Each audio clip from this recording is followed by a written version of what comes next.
आशा रखुଛି ସମସ୍ତେ ଭଲ ଥିବେ।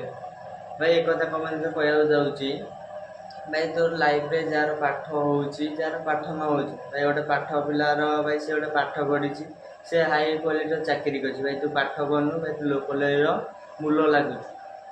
କାହିଁକି ନା ତ ଭାଇ ଏ କଥା ମୁଁ କହୁଛି,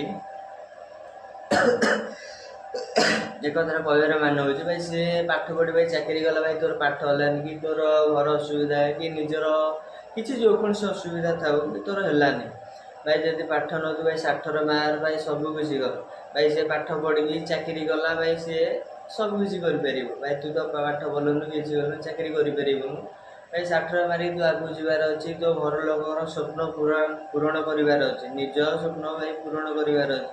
ଭାଇ ଲୋକଙ୍କ କଥା ତୁ କେବେ ଶୁଣିବୁନୁ, ଭାଇ ଏଟା କଲୁ ଭାଇ ସେଟା କଲୁନୁ। କାହିଁକି ଏ କଥା ଭାଇ କହିଯାଉଛି, ଲୋକ ଭାଇ ହଜାର କହିବେ, ଭଲ କଲେ କହିବେ ଭାଇ ଖରାପ କଲେ ବି କହିବେ। ଭାଇ ତୋ ଜୀବନରେ ତୁ ଯୋଉଟା ଚାହୁଁଛୁ ତୁ ସେଇଆ କର। ଯଦି ଭାଇ ବିଜନେସ୍ କରୁ ବିଜନେସ୍ କର, ଭାଇ ତୁ ଯୋଉଥିରେ ଭାଇ ଖୁସି ହବୁ ସେଇଥିରେ କର। ଭାଇ ତୋ ଘର ଲୋକ ସ୍ୱପ୍ନ ପୂରଣ କର, ନିଜ ସ୍ୱପ୍ନ ପୂରଣ ନିଜ ସଉକ ପୂରଣ କର।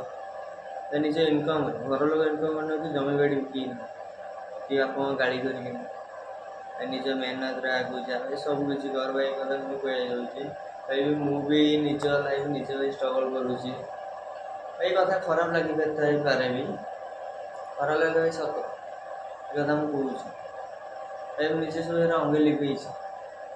ମୁଁ ଗୋଟେ ମାନେ ଏଇ ରୁମ୍ରେ